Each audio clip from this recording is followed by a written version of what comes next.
Buenas tardes. Siento en primer lugar no poder estar ahí con todos ustedes.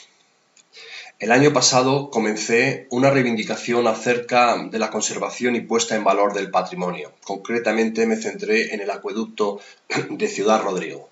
Un vídeo que fue visto por más de 430 personas desde la plataforma de YouTube del Centro de Estudios Mirobrigenses, además de un número considerable de visitas a mis redes sociales.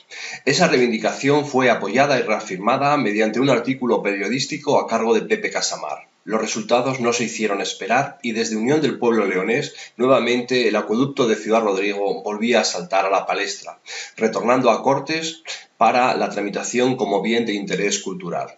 Aunque no salió adelante la primera propuesta presentada por Unión del Pueblo Leonés, a la semana siguiente y a petición de José Ignacio, por fin tuvo el apoyo necesario para ser incoado el expediente y pasar a ser declarado bien de interés cultural, nuestro 13º monumento que ostenta esta condición en la localidad mirobrigense.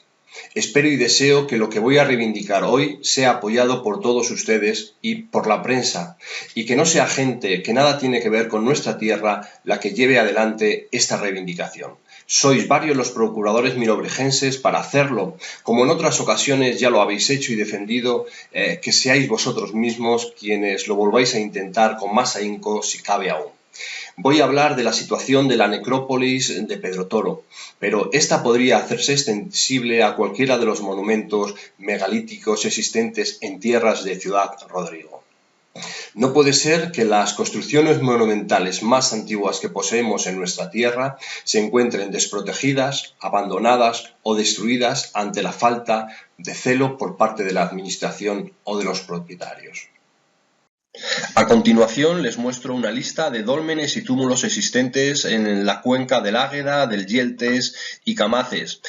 Muchos de ellos desaparecieron en la década de los años 50 y 60 del siglo pasado como consecuencia de las faenas agrícolas. Otros, en cambio, fueron destruidos sin más. Aquí pueden ver los 22 monumentos megalíticos que aún conservamos. También podemos observar que algunos de ellos fueron destruidos, como digo, concretamente 25 de estos monumentos. Por otro lado, contamos también con una serie de túmulos de un gran tamaño, además de otros de un tamaño más reducido. De igual manera, traigo como ejemplo de grandeza y monumentalidad los dólmenes de los castillos, Huerta de las Ánimas y el Valle o Piedras Hincadas en Ciudad Rodrigo. Tres de los monumentos más grandes de Castilla y León. Los dos primeros con ortostatos o lajas cercanas a 6.500 kilos de peso. Monumentos que nos proporcionan datos tan interesantes como el número de personas que los construyeron, sus relaciones con otras comunidades e incluso el porqué de su presencia en unos lugares frente a otros. Allí se encuentra el ADN de nuestros antepasados, motivo más que suficiente para proteger y dar a conocer su historia. En la actualidad, en la provincia de Salamanca se encuentran declarados BIP, bien de interés cultural, el Terriñuelo de Aldea Vieja, la ermita de Galín Sancho y la Casa del Moro de Guejuelo del Barro, idéntico en tipología a la Casa del Moro en Casillas de Flores. Esta imagen tiene que ver sin duda alguna con la falta de mimo hacia este tipo de estructuras o monumentos.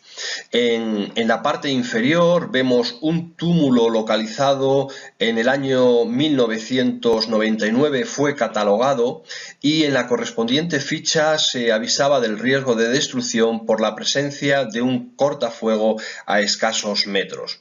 Con motivo de la investigación llevada a cabo para la documentación de la estela de Robleda, fui a visitar este lugar, pero lo que me encontré fue el cortafuegos ampliado habiendo destruido por completo el túmulo. El túmulo aproximadamente se situaría por esta zona que está señalizado.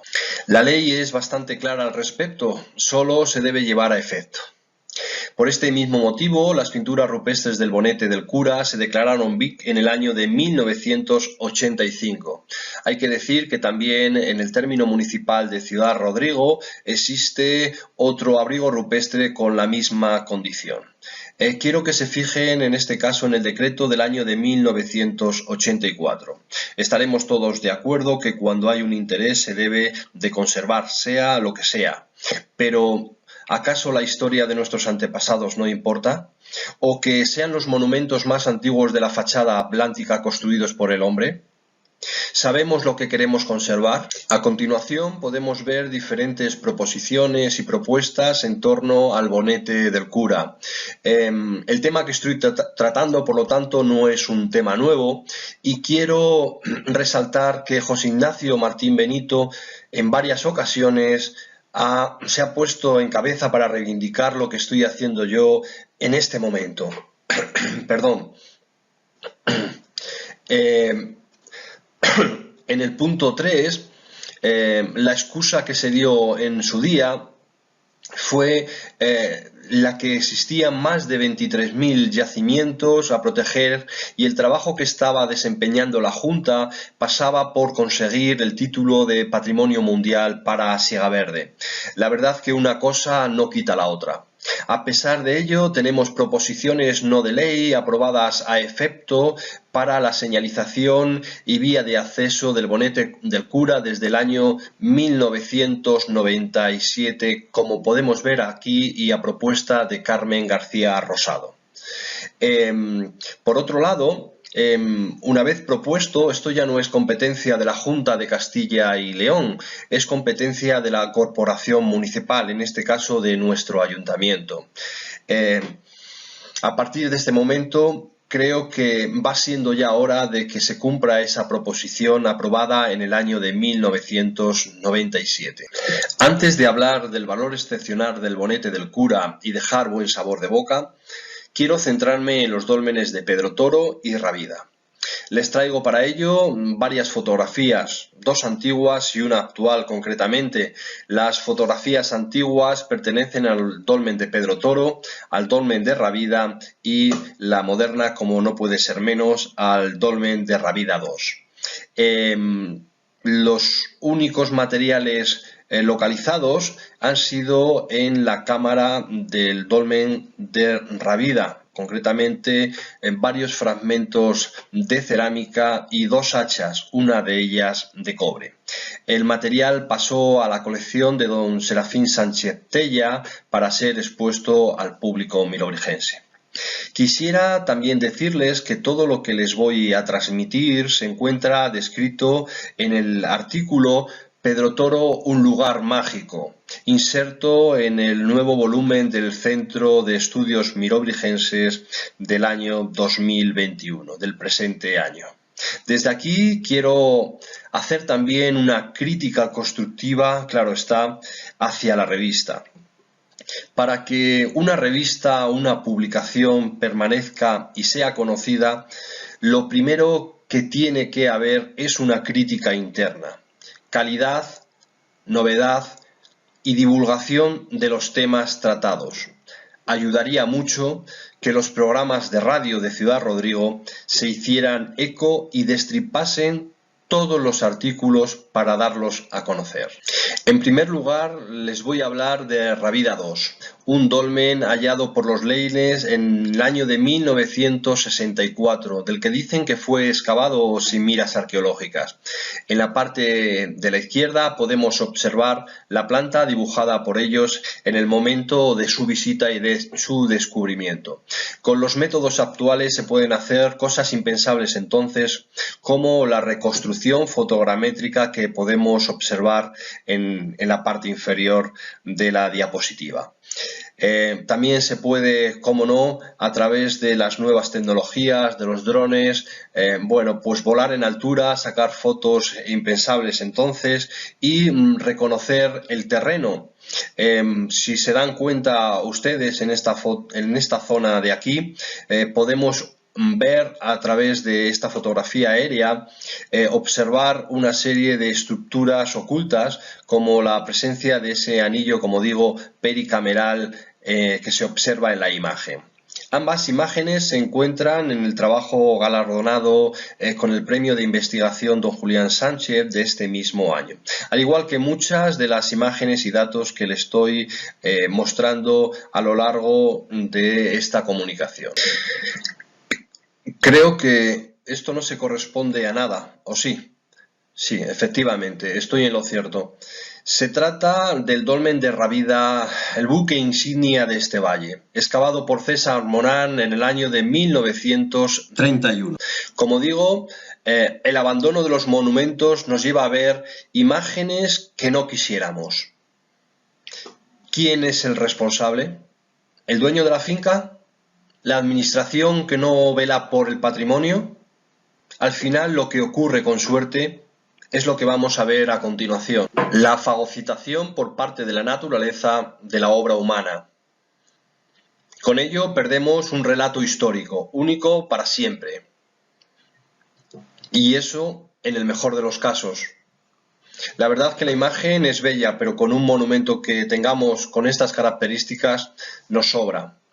Se pueden fijar, o si se fijan en esta imagen, el roble está embutiendo por completo un ortostato que pesa más de 2.500 kilos. En cuanto al dolmen de Pedro Toro, ¿qué les puedo contar que ustedes no sepan? La verdad es que fue uno de los primeros dólmenes localizados en España, puesto que en el año de 1926 el padre César Morán ya lo incluyó en la lista de dólmenes de Salamanca. Sin embargo, no volvió sobre él, o al menos que sepamos, no volvió sobre él para una posterior excavación. Fueron los Leisner quienes lo dieron a conocer, asegurando igualmente del mismo que había sido excavado hacía tiempo. En la imagen podemos ver una de las plantas más pequeñas de dólmenes de la provincia de Salamanca. La verdad es que con muchos investigadores con los que hablo me dicen que no son capaces de localizarlo, ya que en el año 2004, con motivo de añadir coordenadas a los yacimientos arqueológicos, a este le dieron unas que no coinciden con la ubicación del lugar. Tengo que decir que el dolmen lo conozco desde el año 92 del siglo pasado y lo he visitado en varias ocasiones, por lo que me acuerdo del lugar y de su ubicación perfectamente. En la planta observamos que los Leisner lo dibujaron pegado a la pared existente en la zona. Este debería de ser su lugar de implantación. Sin embargo, mi sorpresa ha sido que en la última visita realizada el dolmen había sido tapado, excavado o removido. La cuestión es que se encontraba tapado. Sabía que el dueño de la finca había muerto ya hacía un tiempo y pregunté a uno de sus hijos por lo que había ocurrido. La cara de sorpresa fue mayúscula, puesto que desconocían por completo la existencia de otro dolmen en su finca. No tenían constancia de nada, y eso que habían acompañado a muchos investigadores y técnicos de la Junta a ver los dólmenes de la zona. Nadie les había dicho nada.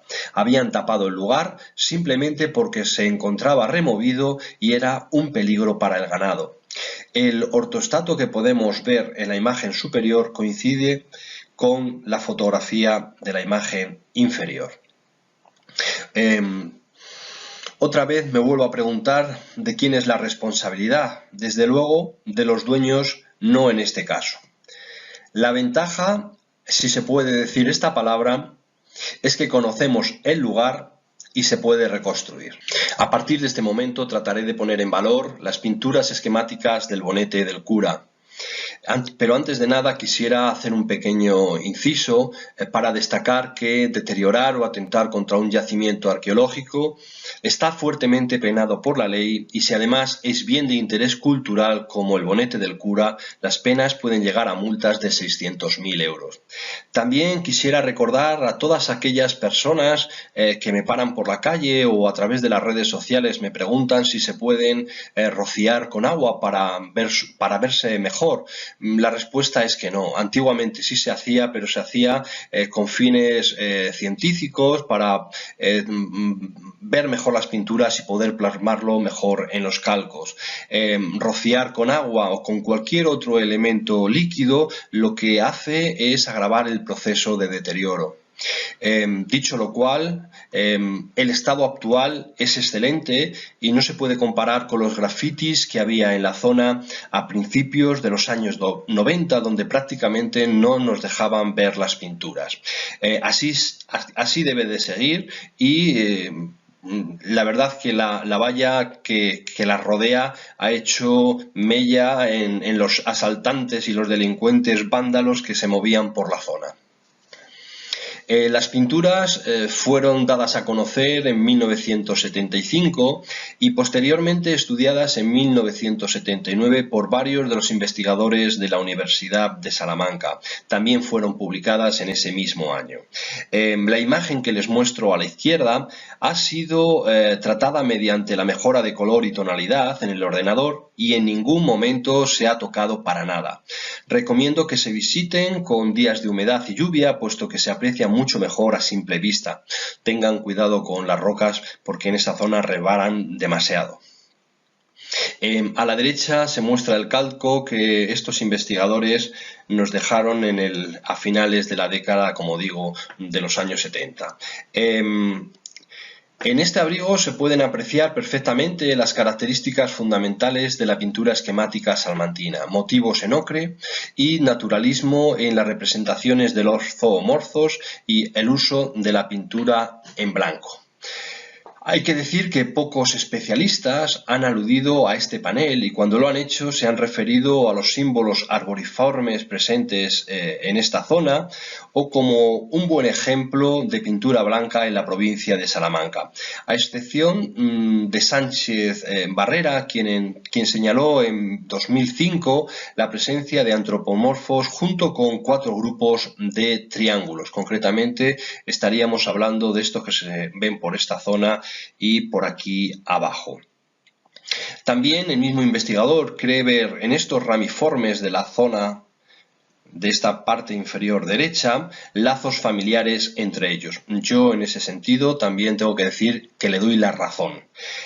No voy a entrar en detalles sobre la pintura o sobre todo el conjunto, puesto que todo ello lo tienen, como he dicho anteriormente, en Pedro Toro, un lugar mágico dentro del actual número o el presente número del Centro de Estudios Mirobrigenses. Pero sí quiero que se fijen en la imagen central, en este triángulo que el artista nos ha dejado y que triángulo que, bueno, que lo veremos posteriormente en el Renacimiento, ¿no? En los artistas del Renacimiento, pero que en esta ocasión el artista quiere que nos fijemos en este motivo. Es el que llama la atención al resto de figuras y sobre él se centra la zona de la escena. Esta de aquí sería la imagen central que acabamos de ver en la imagen anterior. En mi opinión, nos encontramos ante la única escena de un parto en el arte rupestre esquemático. Lo que acabo de decir, ¿verdad? Bueno, aparte de este parto, como digo, les traigo las otras 3 representaciones triangulares que hace referencia a Gómez Barrera, en la que se sitúa un antropomorfo sobre ellas. Además de una serie de imágenes del Paleolítico Superior compuestas por varias vulvas, concretamente las vulvas del Camerín de Tito Bustillo, de época que se remonta al Paleolítico Superior, al momento más antiguo, al momento auriñaciense, y en el cual se observa un dorso femenino con la vulva interior. Por eso es femenino, ¿verdad? También podemos observar un grabado. En esta ocasión se trata del grabado de la Madeleine, donde se observa también una vulva en forma triangular. Hay que decir que este grabado pertenece ya a momentos finales del Paleolítico Superior, a momentos del Magdaleniense. En la parte inferior se muestran varias imágenes, varias figurillas con una edad bastante abultada. Estaríamos hablando de un gravetiense en torno al 30.000 al 25.000 aproximadamente antes de nuestra era, y les he traído la Venus del Rombo, la Venus de Grimaldi y la de Montpensier. ¿Qué podemos apreciar? pues vemos diferentes estados de gestación y un sexo tras el parto, un sexo muy abultado tras el parto. Nos interesa sobre todo la Venus de Grimaldi, esta de aquí. Si vemos la zona central, vemos que se está descolgando el feto a través de ese canal de parto y cómo se presenta la vulva, cómo se encuentra la vulva abierta. Coincide básicamente con lo que tenemos en nuestro bonete del cura. En todas ellas observamos diferentes grados de gestación. Concretamente en la figura central tenemos la vulva, en este caso el canal de parto abierto. Además, en la imagen central del bonete del cura, como digo, se representa el color blanco en tonalidad, en puntitos. Ese blanco lo tenemos en puntitos, señalando la zona, por decirlo de alguna forma, mágica. Si os dais cuenta, si se dan cuenta todos ustedes, toda la zona vulvar lo representan con esos puntitos en blanco. Exceptuando en la salida, en el canal de parto, donde está abierto. También los antropomorfos tienen puntitos, aros, puntos en color blanco alrededor de la cabeza. Lo que nos delata el blanco es ni más ni menos que la vida, la luz, un nuevo amanecer. Y así lo dibujó el artista, con puntos alrededor de lo más sagrado, solo abierto, como digo, por la salida en esta zona. La salida o la entrada al más allá, a lo que no se ve. Esos puntos nos recuerdan la aureola tantas veces vista en el arte cristiano. Llamaban la atención en su día a los investigadores de la Universidad de Salamanca en esta imagen dos diferencias de tonalidad en cuanto al ocre. Un ocre desvaído en la zona del antropomorfo y un ocre rojizo o un rojizo fuerte en la zona final. Si estamos ante un parto, sería esa sangre, la sangre que sale a la hora de tener un parto, ¿no? A la hora no es romper aguas, pero bueno, sería el artista lo ha visto de esta forma. Si nos fijamos en el resto de figuras, el ocre es similar y la tonalidad siempre es la misma. Aquí nos lo ha diferenciado perfectamente. Como digo, se trata de un parto y solamente lo tenemos en Ciudad Rodrigo. Para ir finalizando, voy a acabar con una pequeña reflexión. Valoremos lo que tenemos, protejamos, gestionemos, divulguemos y reivindiquemos aquello que nos parece justo una y otra vez hasta conseguirlo. Esta figura es única y diferente a nivel mundial. Para contemplarla, solo se puede venir a Ciudad Rodrigo. Este es nuestro Índalo. Muchas gracias.